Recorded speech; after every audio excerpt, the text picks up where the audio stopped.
Welcome to The Investor, a podcast where I, Joel Palafinkel, your host, dives deep into the minds of the world's most influential institutional investors. In each episode, we sit down with an investor to hear about their journeys and how global markets are driving capital allocation.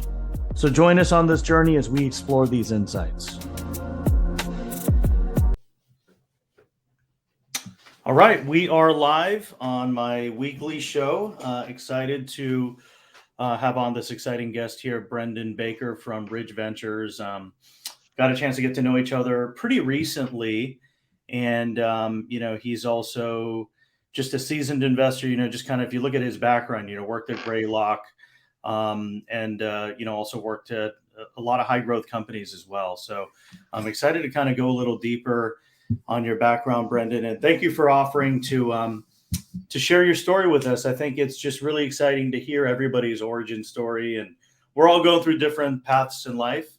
So I'm excited to kind of hear your unique path and fork of how you got to where you are. But maybe we could start with your career, your professional background, where you studied, where you grew up with your family, and then, just kind of navigate through that pathway to where you are now. Yeah, absolutely. Joel, thanks for having me on. Excited to be here. Love chatting about venture, what works, what doesn't, all those things. But let's do it. So, going way back, I'm Canadian. Mm-hmm. I'm from Vancouver. I grew up in the mountains and had a first brief career as a traditional engineer. So materials engineering, civil engineering. Yeah. I kind of realized early on that I was gonna probably be a pretty average traditional engineer, and I was better at other things.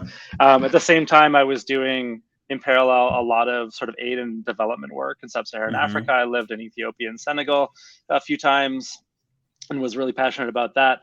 So I studied, I did that engineering degree at UBC, and then ultimately did a master's at Cambridge and then an MBA at Oxford. I have 3 degrees. I probably should have gotten 1.5 of them. I don't know which 0.5. I don't know one, but I have slightly too many.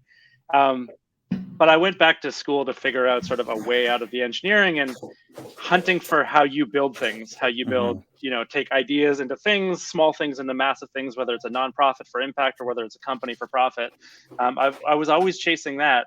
And at Cambridge, I had some of my classes in the business school. And I thought, shit, marketing, amazing. How you actually get people to hear about you, operations. And so that led me to, I thought, okay, I should definitely do an MBA. And at Oxford, I did. I was really fortunate to come into contact with a small number of luminaries from Silicon Valley, like think Reid Hoffman, Peter Thiel, folks like that, just for quick conversations. And honestly, Joel, like the language they were using and how they were thinking about the world was the light bulb went off. So immediately after that degree, I just made a beeline to the Bay Area. I was like, these are my people. This is where these people are building huge things with, not reckless ambition sometimes, unfortunately, but generally huge amounts of ambition. And this is where I want to be. I want to be building with these people. So, so I hooked up. I connected with the AngelList folks. I had sort of 2 introductions into Silicon Valley. I didn't have many. That was fortuitous. And I jumped in. I was the second employee and joined the first day we had an office. And I can go into that journey, but it was basically like they said, we agreed on a Friday. On Sunday, they said, when are you thinking of coming here? And I said, I've already flown here. I'll see you on Monday in the office. I was just decisive about, this is my ecosystem. Yeah, look, that's exciting. I didn't know that you were like one of the early employees at AngelList, and we had a friendly kind of like just debate about the future of tech stacks of venture. But I didn't know you were the early employee. So tell me a little bit about, as I'm adjusting this light here, tell me a little bit about how the ecosystem was back then, how it was working for AngelList. I guess, did you spend time with Naval a lot? And, what are some of the early learnings that you learned working for such, because there was really not too many companies of its kind back then. And AngelList has pivoted a few times, right? AngelList used to kind of have like this, they used to have kind of like this deal flow feed. I remember I used to look at that because there would be like trending deals. That was one of the features that they initially had.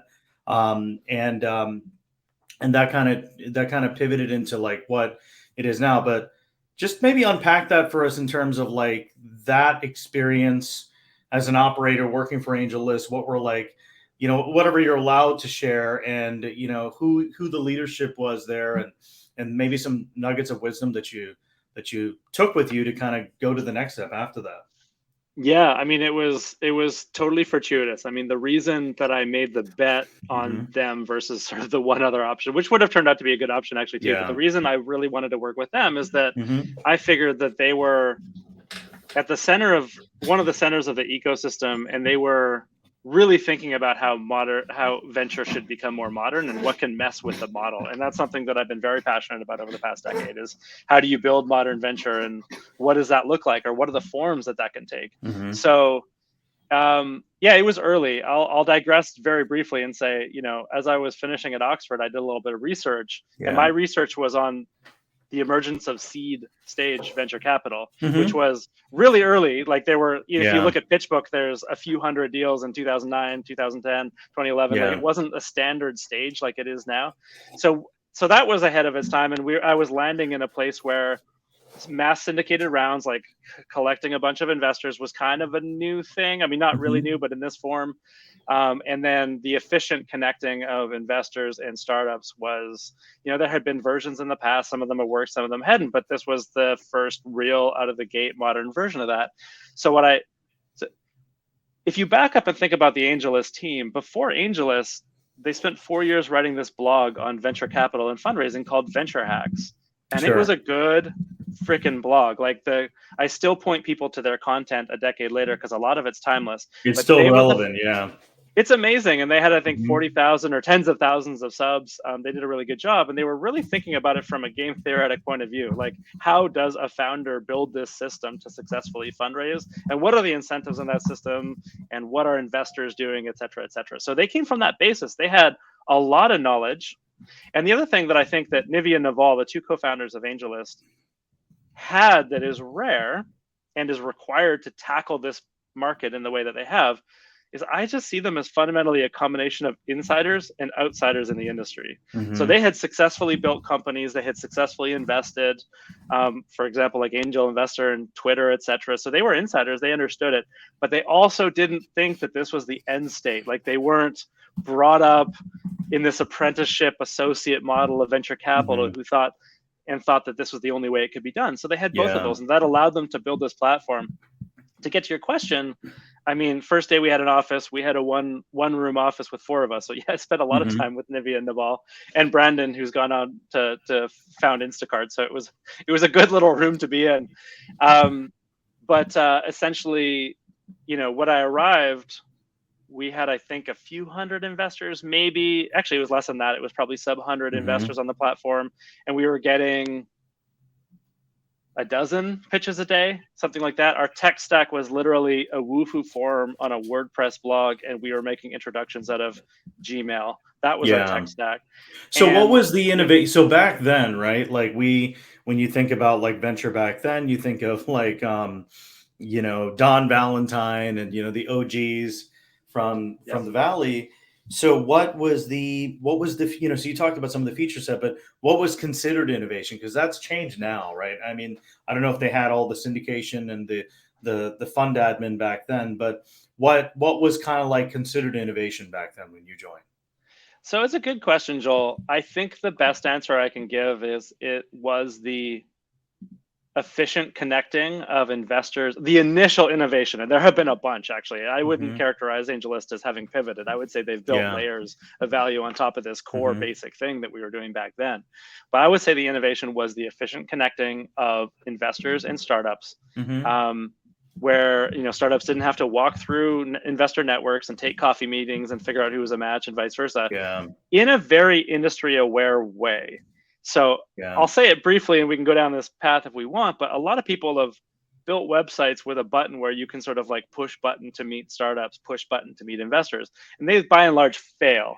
And they fail because they don't understand the dynamics behind that interaction. They don't understand, like, what does an investor need in this relationship? What does a founder need in this relationship in preparation? So a good example is, we obsessed about subject lines in emails, and I spent hours and hours and hours refining pitches to make sure that they were showcasing the right type of information.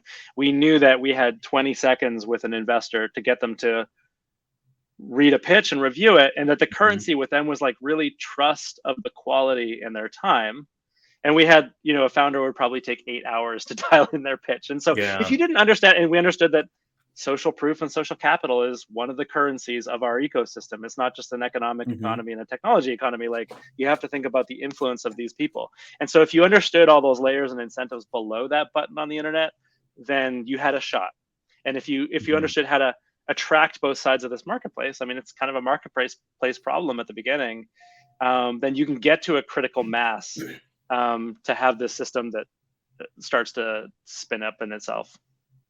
Yeah, no, I think that is a huge shift, because if you think back then, right, the Don Valentine days, I mean, you had to, sneak by the secretary and drop off a physical pitch deck, like a piece of paper, or you'd have to kind of schmooze investors, even though you're a founder and you don't have any money. I mean, the dynamic is really, really strange, right? It's like you have to wine and dine investors when, the investors should be kind of taking you out and supporting you. But that's just how it was back then. You kind of had to woo those people. And I think if you can democratize that and have kind of a manual matching system, because to your point, it's just people invest based on, I feel like, how they feel, like based on what they trust and how they feel, versus, hey, here's a basket of securities essentially that I can pick from, and let me pick the best one. And then expect the founders to automatically just see money coming into their bank account. It's much more, organic than that. So, and it's the same, we're going to talk about this definitely probably soon, but like, I see that similar dynamic with GPs and LPs, right? Like, people invest in who they trust, and people invest in people who they feel something with. Very similar to, like, if you choose a spouse or like a person that you want to date, it feels right. Right? And I feel like it's not too different from picking companies or picking funds to invest in. But so there was kind of more of like a manual tech stack. You kind of had like a G drive and like pretty much a person reaching out, kind of connecting people, right? Yeah, absolutely. Yeah. And if you think about, I mean, what you're talking about, Joel, is a semi-efficient market, which is what startup fundraising is and what GPLP fundraising is. They're semi-efficient markets. They're not completely efficient. They're not completely inefficient either. And through my career, I'm guessing yours as well, we've seen sort of where the needle has moved on this efficiency spectrum. And so if you think about how, like, back to the Don Valentine example, how inefficient that was, like all this artifice that you had to create as a founder when the supply and demand of capital was that imbalanced, that you had to go through, and how strong those signals were. I'll give you an example of an important signal in a semi-efficient market, like the quality of your referrer, like who introduced me to this founder as an investor, is a really important signal in a semi-efficient market, because you don't have all the information and you don't have all the awareness and judgment about this particular area. So you got to rely on somebody who knows that founder or knows what, she's building that area or something like that. As it becomes a more efficient market, that, lessens in importance. And so this is really what we're talking about and what I care about, which is like the journey that ventures on gradually towards a slightly more efficient market. AngelList is one good example, but there have been a bunch of tools. Like YC is a model that has made it dramatically more efficient. If you introduce what a demo day is a local marketplace for startup shares. Or if you think of what NFX has done with Signal, and a way that startups can get a better idea of who the best investor actually is for what, I'm building as a founder, it's helpful. You go from 80% mismatches until you get to the first meeting on where you invest and where you're building to maybe 50%, and it saves everybody time. Yeah, no, I agree. And I think recently I was pretty blown away. I used, I don't know if you've ever used Zillow. People use it just to kind of look at real estate. And there was kind of a property that I was just randomly interested in. It was in the Midwest. And I was like, oh, I'm interested. And like immediately there was somebody that called me. And they're like, hey, do you want to talk to the broker in like 5 minutes? And I was in the mall, like with my family. And literally in 2 minutes, I was on the call with the actual broker, like the person that had the property. And that person, I had his cell phone. So now I like knew somebody that's like in Kentucky that had access to that deal flow, that market. So I think that, in my mind, it was almost like a magical experience. Like, damn, this is so. It was like literally in real time. They did a 3-way intro, and we were like on the call. And I was like, wow, imagine if somebody did that. I started thinking about, like, my wheels were spinning. I was like, wow, so that's really still what it takes, I think, still for founders and also for GPs and LPs. There needs to be some type of curated intro still. And I don't know, it's just not as compelling because there's just so much, there's so many deals, right? I mean, if you go on AngelList, you can look at like an index of prop tech, climate change, fintech. They're all great, and they all have a similar benchmark, right? There's a typical benchmark for expectations on IRR. So then, how do you pick? You only have so much capital to deploy, and you wished that you could invest in everybody.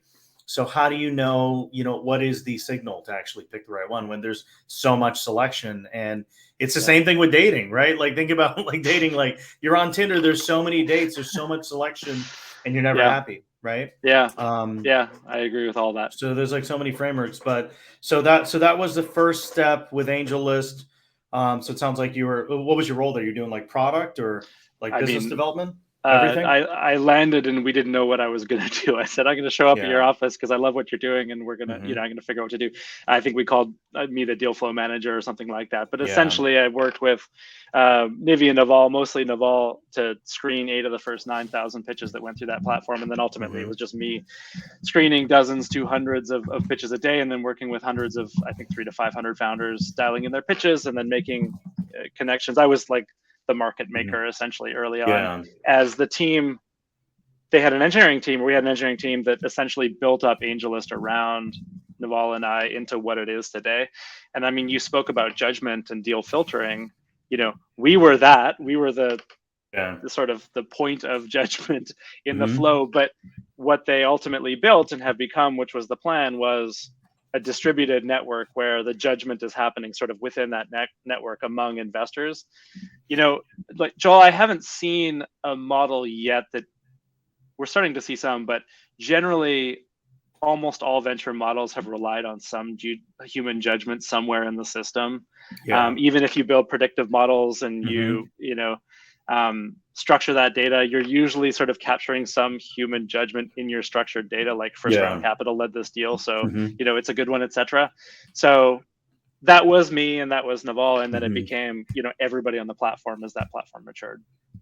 It was a sourcing and screening skill set, but then there's an investor that still has to choose, right? So there's that choosing fact. That's why I say, like, it's pretty interesting to think about that when you finally pull the trigger. And I always point back to dating because there's just so many parallels. Like, you finally choose that person, whether to date them or to marry them, even though you did so much synthesis, right? You did like qualitative analysis, quantitative analysis, you did pros and cons, right? And then in venture, you got the team, the TAM, the traction, all those filters. But at the end of the day, there's still an action, an event to decide, to choose, right? And that right now is not automated. There's not, you can't just put, $100 million into ChatGPT and then like hope for the best and then think that they'll replace a human. So we're not there yet. I think it could be at some point, if there's like enough data, and like, downside risk mitigation somehow, I have no idea, but I think it'll happen at some point where like the venture model will change. And we are seeing that with stuff like AngelList. There's a marketplace. AngelList had a talent fund where they were using a lot of data science based on the traction of startups hiring. So there was like a whole fund built out of like all the data that they had in terms of talent data. So I think that's an interesting signal, right? I mean, if startups are trying to hire, that probably means that they're gaining momentum, gaining more revenue to hopefully get to the next fundraise.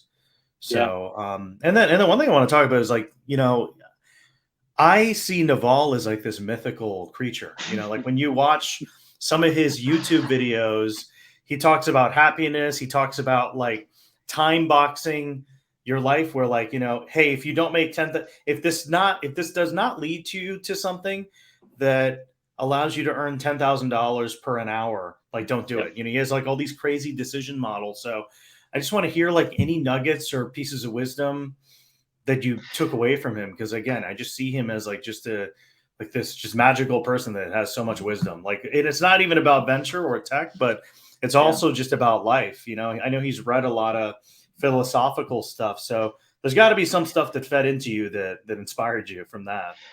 I think, he's leaned more into that in the past few years. It was always there a little bit. Naval is as advertised, and Nivi and Naval are both, I think, brilliant people. They are absolutely as advertised. I've been fortunate to work with a lot of really smart people, and some people who the industry thought that they were brilliant, and then when you peek behind the covers, it's a little bit less so. But those two are as advertised, and Naval is, in my opinion, one of the brilliant folks in our industry. The philosophical piece was already there a little bit. I think it's really become more developed in the years since. But him just having, he has a different, structured, very reasoned view of the world, and that's what allowed them to create this amazing blog, which was Venture Hacks. They just saw it differently than everybody else, and they spotted things. So very, he was good to work with, incisive to the point. There's not a lot of wasted space or oxygen, and taught me a lot about Nivi too. They taught me a lot about how to think of a good startup early on. I mean, pretty quickly, I think I showed a fair amount of judgment there and my ability to sort of weed good from bad, but really helpful in that respect and just like quick processing, what is good in this area, what's not good in that area. But I think Naval's a brilliant guy who charts his own path and is a good human too. I mean, this is going to be a little stereotypical tech talk, but I think the last time I saw him in person, we randomly found each other at Burning Man way out on the playa. Oh, wow. Gave each other a big hug and hung out for a little while. And that wasn't totally surprising. I just think he's got his own path going and it's working for him. And it's true to who he is. This might be helpful for the audience too, in terms of like, there's just got to be some insights that you gather that are probably still relevant today when you went through all that volume, right? You went through thousands and thousands of deals, you sourced and screened, right? So what were the common threads? And I feel like this carries a lot of merit because you work with so many smart people. What was a common thread that helped you bubble up the best deals to the top? You looked at thousands of deals. What was it? Was it the team, the TAM, the market size, the traction? What kind of really stood out as like a common thread to say, hey, you know what? This kind of fits the mold for a top AngelList deal. Yeah, I mean, there's a couple layers to that answer. So I'll hit a couple different things, Joel. So first, realizing the importance of social capital, unfortunately, right? Because this is hindering a lot of access for founders, but like so-and-so is invested in a deal, so other people get attention, right? So what gets funded is slightly different than what deserves to be funded, but what gets funded is one where there's oftentimes a critical mass of support or endorsement around the company.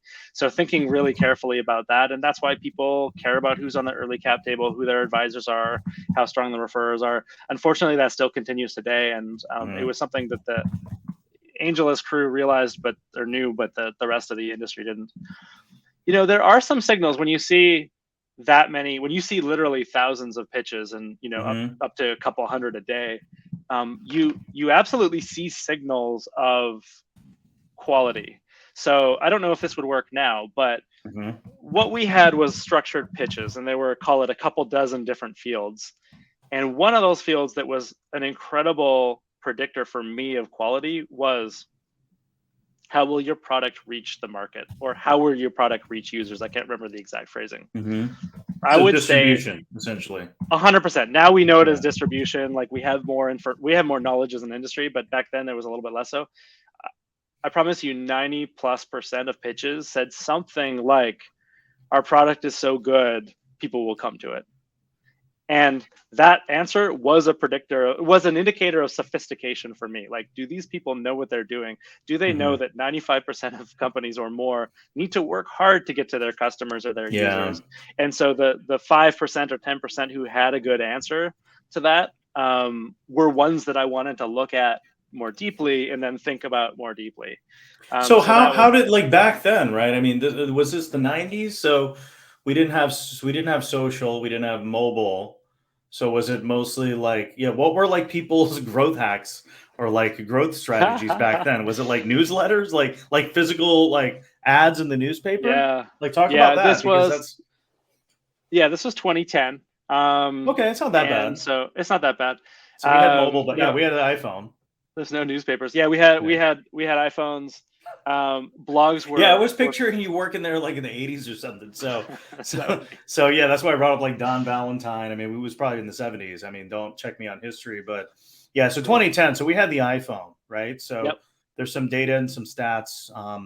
But yeah, what were the common growth strategies back then? Because it is quite different now. Yeah. So blogs were a big deal, right? So like Hmm. Automatic and that whole sort of open source ecosystem was really important. RSS was still working and still effective Interesting. and still used, and social was coming up, right? So Yeah. um, if you think about Facebook was reasonably popular, Tumblr was a really big deal, and Hmm. so you not only had these channels that were social, but you had a lot of new mechanics that were Yeah. inherent in those. This is how Zynga got really big, right, on the back of Hmm. Facebook and a lot of sort of viral mechanics. So you had this whole set of approaches that were much more viral in nature, and Yeah. people were talking a lot about K factor and how you get users through other users, and that was Hmm. pretty nascent still. And Yeah. afterwards I went to Greylock, and they had invested in a lot of Facebook and LinkedIn and Pandora and stuff, so they understood these mechanics really well. But Hmm. that was a phase in time where people were understanding how to game one platform to build an audience and then translate into their own audience or their audience on multiple platforms. I mean, Twitter is a good example. They were also ascendant at that time. Yeah, and then not to get you completely sidetracked, but going back to signals of quality. How will your product reach users, your distribution? What were some other signals of quality? Looking at thousands of decks. I think it really depends on the sector. So this is going to be an Yeah, unsatisfying answer, it which I shouldn't depends. say before I answer and say something, but I will. Um, and leads to one of the biggest recommendations I have for new VCs coming into the industry is just to say that when you see hundreds or thousands of pitches, you just Hmm. develop a really nice instinctive calibration of what quality looks Yeah. like and what quality doesn't look like in different areas. And it's tough because it could be like, okay, you need to have a certain critical mass of data points in information security to know what a good information security seed stage or series A stage company or founder looks like. Yeah. And e-commerce for pets, like then you need to have a whole new set of reference points around that.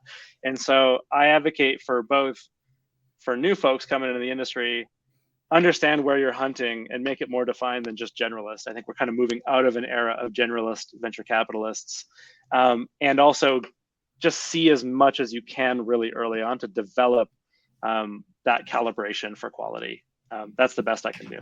Yeah, no, that's really helpful. So you learned a lot. Really built up their infrastructure.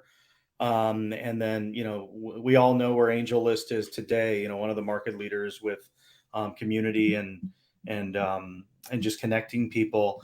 And then it sounds like the next step, because that was a role where you're doing a lot of sourcing and screening. And then, your next step at Greylock, I think that's where Reid Hoffman was, right?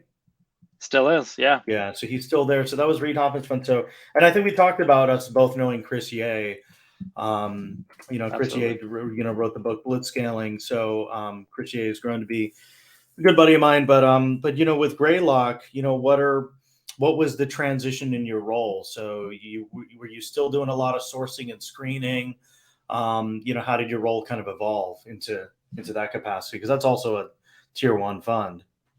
Yeah, it was. It is a great firm. When I Hmm. joined in 2011, and I'll sort of get to how I joined and what the remit Hmm. was. But I think we had Facebook, LinkedIn, Palo Alto Networks, Pandora, and Hmm. Workday all go public in the same year or within sort of a 18-month span. I mean, you can't have a better year in venture capital than that. It was phenomenal. Yeah. Um, but backing up, I mean, yeah, at AngelList, I was doing a lot of screening and connecting, right? I didn't have Hmm. to source because our reputation, I mean, we had hit product market fit and You people had a were, lot of inbound with we the had brand Greylock.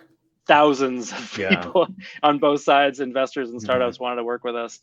Um, So it was a but small what, burden off of your back of not having to, because you had to do a lot. That another thing we didn't touch on is just the outbound that you had to go through, right? You had to go out there and actually find those deals because AngelList wasn't really. I guess it sounds like it was still the early days. So that's a completely different dynamic, where you're managing a fire hose versus creating the fire hose, right? Exactly. That's Yeah. exactly right. So it was screening, picking, and connecting versus sourcing and sort of filling the top of the funnel. Yeah.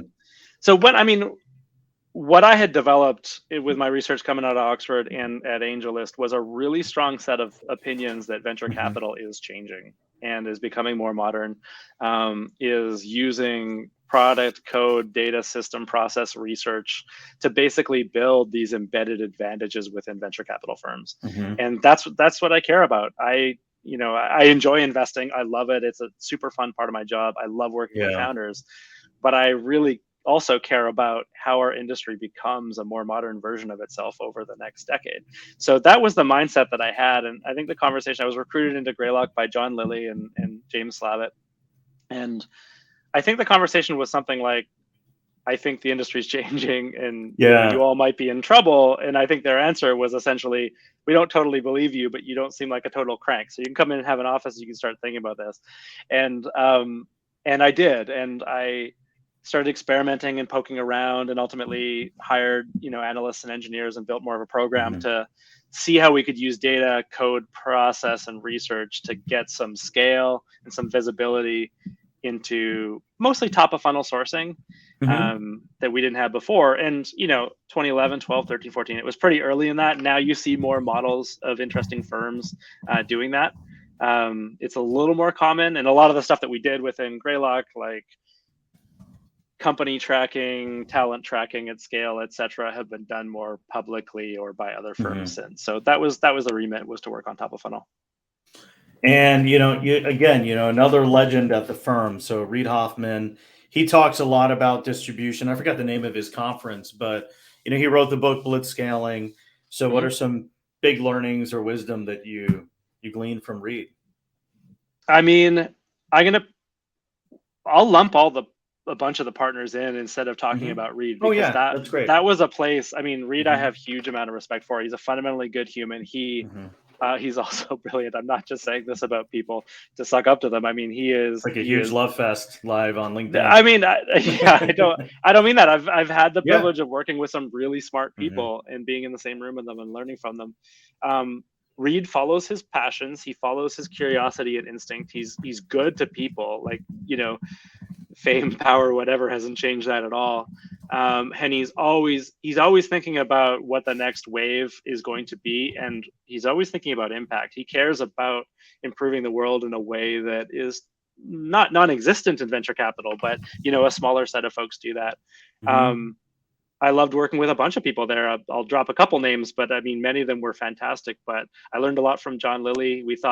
He thought a lot, and we also spent a lot of time thinking about what modern networks would look like and how you would tackle, the large incumbents. Like, what would it take to tackle Microsoft Word with cloud native, social native, or sort of collaborative first approach that became Quip, which was sold into Salesforce? How would you tackle Photoshop Yeah. from a collaborative first principles approach that became Figma? That was his investment. I'm Mm-hmm. super happy that that's worked out for everybody.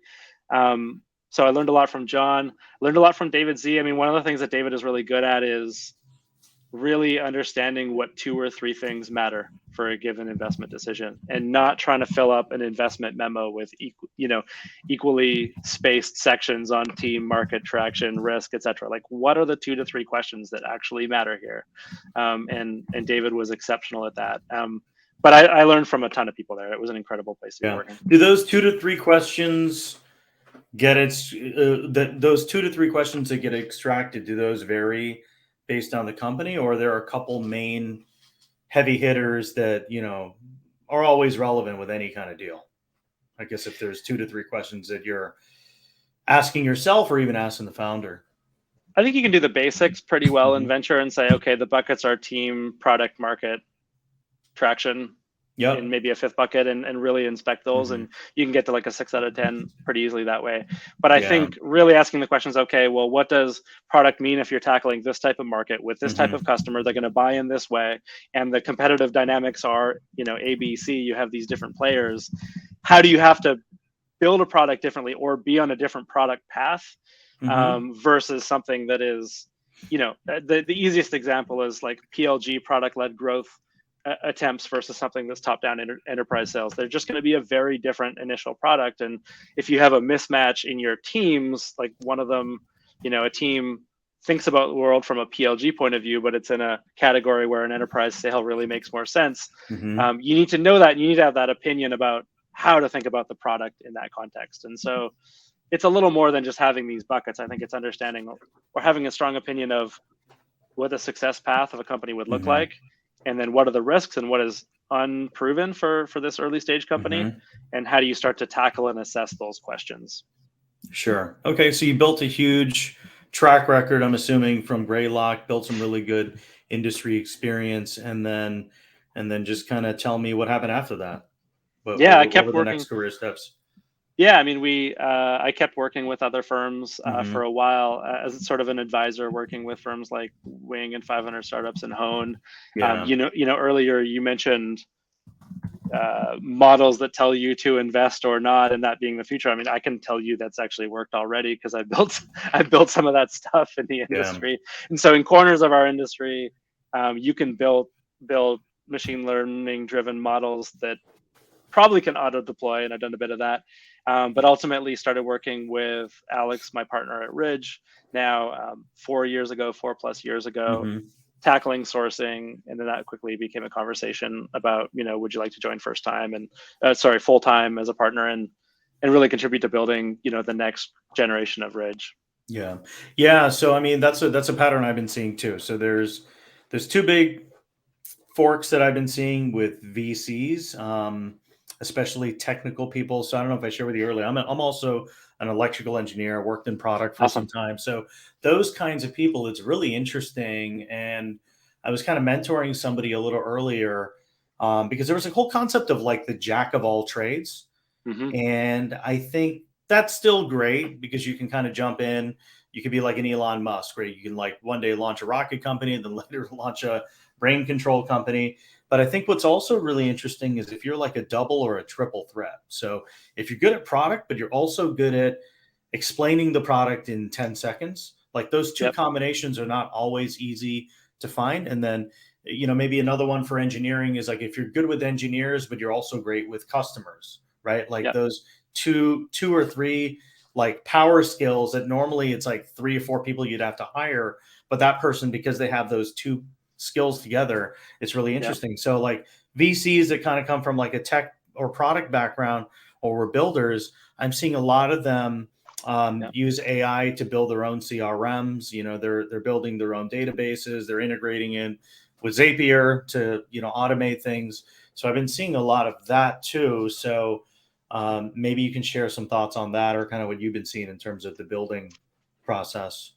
Yeah, absolutely. I mean, so much of what you say, I agree with. I'm sort of feeling like I'm nodding my head over here, and double or triple threats, I agree on with that. And we could talk about specialization versus generalism in venture as well if we want. But on the building side, I mean, I just don't think our industry has historically been very well run. We sort of assemble this capital and maybe a brand, or build a brand and assemble these people.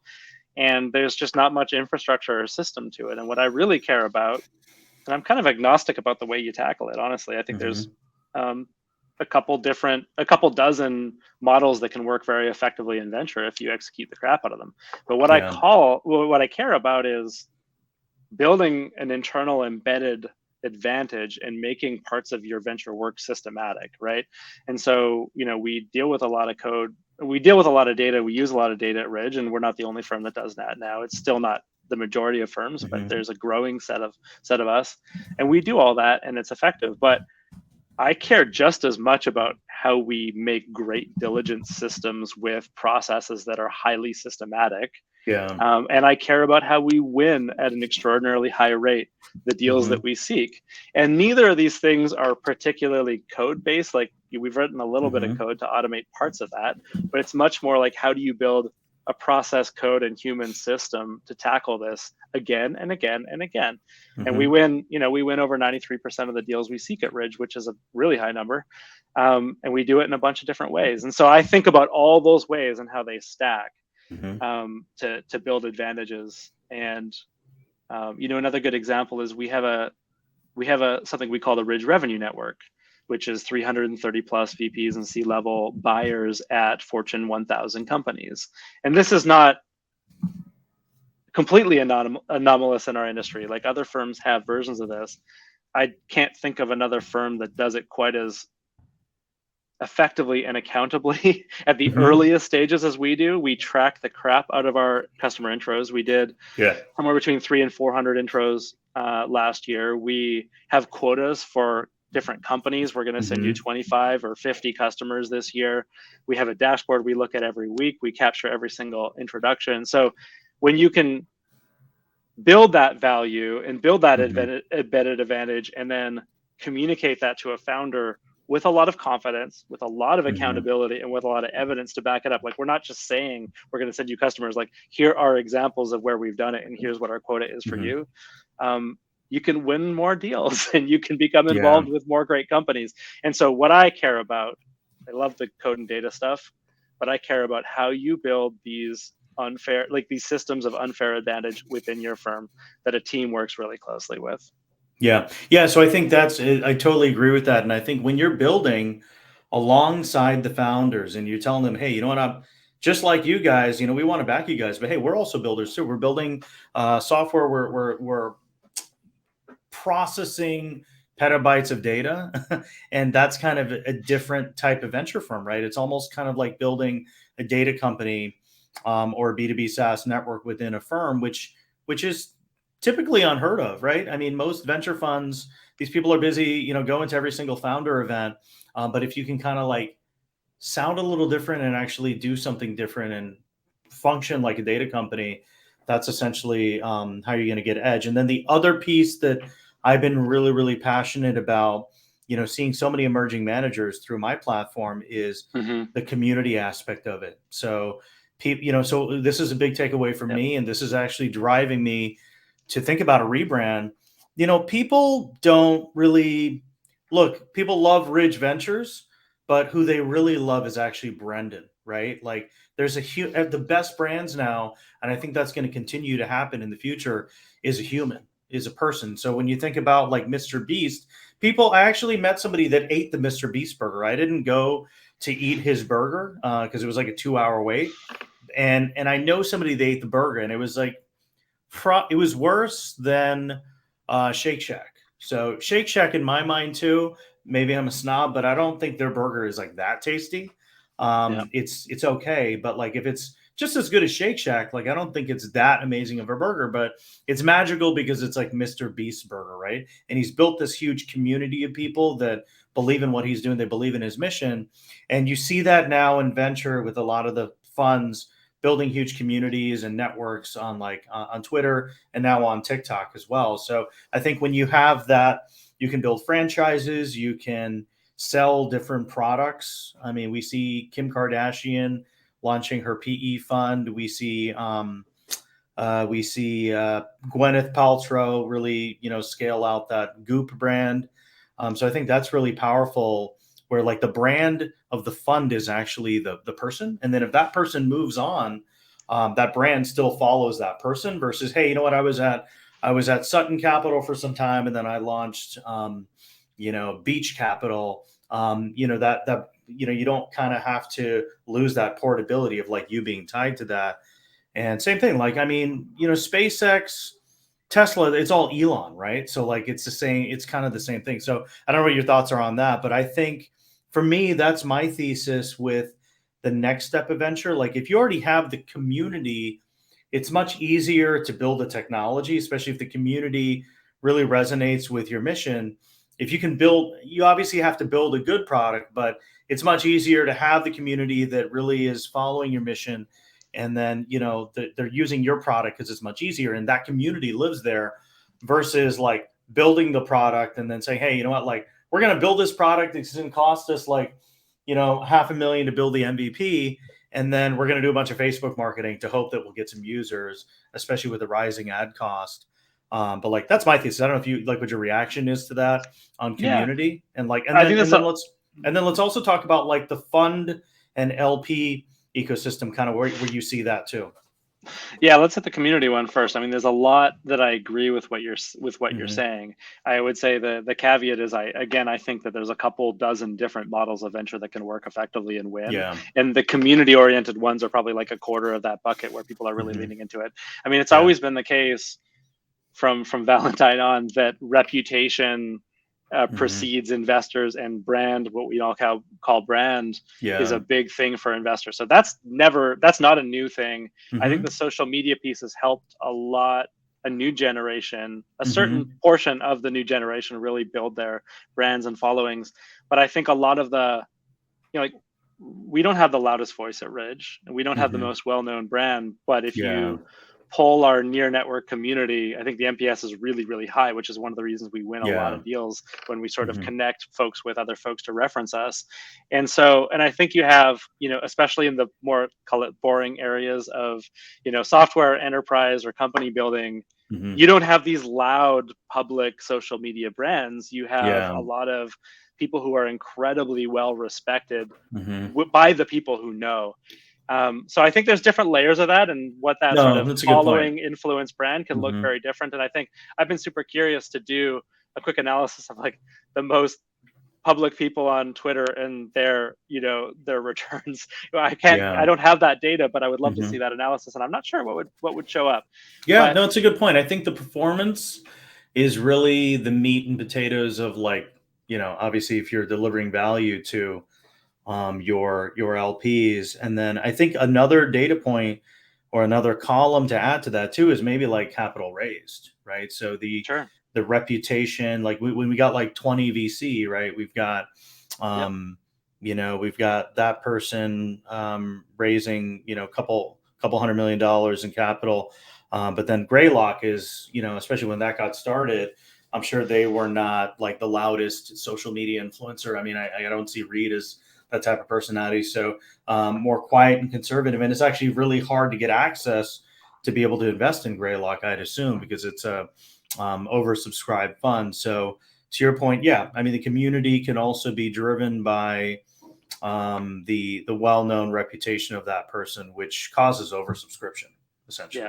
Yeah. And I mean, what I care about, Joel, a lot is not how we build individual, like Hmm. I would like Brendan Baker's reputation to be great and for millions of adoring fans, but actually what I care about is how Ridge is seen. And so Yeah. I actually care about how you build that institutional reputation as a Hmm. firm, not as Yeah. individuals, because I think it's right. If you move from place to place, your reputation will follow you. But Yeah. I actually believe that the future of venture is much more sort of strong firms versus hopefully Hmm. strong free agents.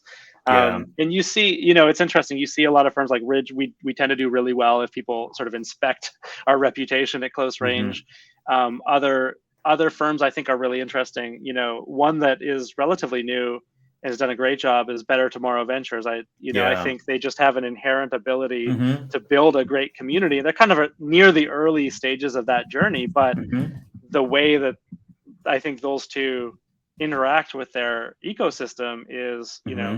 engenders a lot of goodwill, a lot of respect, and like that community aspect has become one of the reasons that folks want to work with them. And then you Yeah. have everything from that to what First Round and Brett has built at First Round, which is Hmm. just sort of like institutionally building that community in structured ways, Hmm. generation of GP after generation of GP, or generation of startup investment, the waves of Hmm. different funds and who they've invested in, and just building all the tools for First Round to create and own that community. And I think Yeah. that's what more firms should aspire to be over time.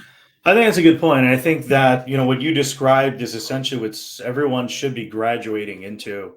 The But it's community hard. focused, it is hard. Yeah. And you need the Yep. infrastructure. You need to also have mature people that can help you envision that infrastructure and communicate that Mm. clearly Yep. to LPs, because a lot of these LPs have mandates that they got to follow. Mm. So if you're not in alignment with their mandate, you just can't fit their criteria. So Yep. having someone that's kind of been around the block and done that before, for these community focused fund managers, it would be beneficial for them to partner with somebody. And we Mm. see the athlete community doing that a lot too, because Yeah. they haven't been in that sector before. So, good CEOs, they find the right people that have experience to kind of come in and lead the way to kind of get them to institutional stages. So I think that's a really good point, and definitely an important graduation point for everybody to grow into as they evolve and as investors. Um, And Tell sorry us, to interrupt you, yeah, Joel, but something that you do well, right? Like this is exactly what you're doing, is building structured approaches to building a community of yeah, trust and respect, hmm thank you. and attracting more people that want to work with you and work with people around you. I think this hmm is exactly what you're doing. Yeah, and I'll be honest. I mean, the best way for me to learn, I'm not anybody that's a guru or an expert, but I just try to find smart people and like have them share like their knowledge, and I just try to aggregate it in the best way. And then in doing that, I just kind of built my own education that way, Hmm. from just smarter people. So I think it's a network effects of just doing that in itself. And for me too, like when I, the fund accelerator community that I built, Hmm. it's really been fun because I've seen like that we have smaller funds. These funds have large communities and networks. But then I have, there are Yep. funds in our community that are on Fund 5 that actually don't have a network, but by default they do because they're just so inundated with inbound requests. And Yep. they're on their Fund 5, their fifth fund, they're raising like two funds at the same time, right? So just from all of that traction and momentum, it's really, to your point, that reputation that kind of makes them institutional grade. Yep. Um, and then I want to spend. I know we got like 7 minutes left, but I want to go deeper because this is something we're both passionate on. It's like, where do you think venture needs to evolve in the future? So we have all these frameworks and technologies and communities. We're all building APIs and smart screening technologies, but what are we still missing? And I wonder if like my experience with that Zillow magical experience is something there. Like, you found a fund, or no, you found like an LP that you were interested in, and then maybe a platform's like, hey, do you want to meet him? And like, imagine if you could actually connect with that LP, because that LP definitely needs to find a fund manager. Like, I feel like that would be really cool. And it was just something that I wanted to bring up with you on this talk. But we got 5 minutes. Tell me like what else you think could really change venture. Yeah, I mean, I think I've been thinking more. I think that's absolutely right. I think there's probably space for a widely adopted AngelList at the Mm-hmm. GP LP fundraising level. Yeah. I think you'd have to not be able to just provide that button to immediately connect with the person, but Yeah. there's so much like trust and filtering and other things behind, like before you get to that point, Mm-hmm. that would influence whether that would succeed. Like, how do LPs believe that? I mean, you do this, right? So how do LPs feel comfortable that these are vetted, credible Mm-hmm. GPs that are worth their time, Yeah. that are doing something slightly different? I mean, maybe the angle is like, what is that? I'm riffing it completely at this stage, but like, Yeah. what is that institutional advantage that this person or this firm is building, and how is that verifiable versus, oh, do you have proprietary or non-proprietary Yeah. deal flow, and do you have good deal judgment as individuals, etc.? Maybe it's structuring that, or building a set of LPs who actually care. Well, I mean, a lot of them actually care, but like bet the next wave of their Mm-hmm. investing and they're supporting GPs on that. Um, I think about it more though, Joel, from a firm point of view and how we Mm-hmm. build individual modern venture capital firms. And I don't have one cohesive answer, but I do have some pretty strong themes that I care about. I mean, first, we're building teams that are much more representative and diverse than ever before. And that's actually happening quicker than it seems because these Mm-hmm. seats don't come up that often, but Yeah. we're we're moving in that direction, thankfully, pretty quickly. I think not as fast as we probably want, but we're moving Mm-hmm. there. I think about a lot of like, how do you get scale? And scale means a lot of things. It can mean saving one partner hour with 2 hours of analyst time, or it can mean 2 million data points collected, by a machine. So there's a spectrum of scale, but how do you build scale and system into your firm so that you can be more efficient and give your team sort of superpowers on the way to finding and supporting great companies? But above it all, what I think about is alignment. Like, why do you exist in the industry? What value are you bringing to startups? Do they understand what that value is? Do they care about it? Do they choose you over other firms because you show evidence of that value? And then how do you back that up when you're working with them to increase their odds of success? And then that value's got to come from somewhere. Is it a network? Is it a set of customers? Is it a data advantage? Is it insights that are unique in some way? But like, what is the machine that creates that? And so the more you align and focus your firm around like the layers of this, the stronger it is, in my opinion. And the more that it's a dispersed, diffuse, generalist firm with a shared pool of capital, the harder I think it's going to be in the future. And this isn't to say that the firms that are generalists with great brands won't succeed. I mean, a lot of them will. But if I'm making emerging manager bets these days, I'm probably making it on really aligned, really focused, and really specialized investors, in my opinion. Yeah. No, that's a good point. I mean, that's why people, I mean, and for me, that's the entire reason why I built this platform, because I have a cool index of people that are focusing on different sector areas, and then underlying that is really hard to access deal flow. Plus, so this is the break in the model right now on the incentive side. So there's a fund manager that's trying to raise their fund. There's an LP that obviously has a mandate that has to deploy capital, and then there's a broker dealer, right? So the broker dealer, their incentive is just to close capital. It may not even be a great fund, or it may not even be a great deal, but they're just trying to close capital, right? So I think that issue in itself creates a quality issue. And that's kind of resonating with what you were saying earlier. So, if you think about it, when you invest in direct deals, a lot of times you get some insights from other funds who are friends. So I think LPs who are friends with other LPs that both have to do the same thing for their job, they have to find interesting buckets of opportunities to deploy their capital to compound and preserve capital, and then also protect it. So I think, one hypothesis I have is, allowing LPs to kind of share essentially deals like with each other or funds. And that's organically how I've found some really interesting fund managers. There'll be an LP and say, hey, there'll be 2 or 3 LPs and they'll be like, hey, Joel, like, this is a really cool fund manager. He's focusing on climate change. Or, hey, here's a really hot fintech fund. Do you know him or him or her? And, it's kind of come organically through, almost like grassroots recommendations. So, with that in mind, how do you programmatically build something that augments that? I don't think we're at the point where, to your point, it's not like an index where you can, purchase the S&P 500 or just, buy Facebook or Tesla through a platform. I think with this type of investment product, it still needs to be through like a warm recommendation. I don't know.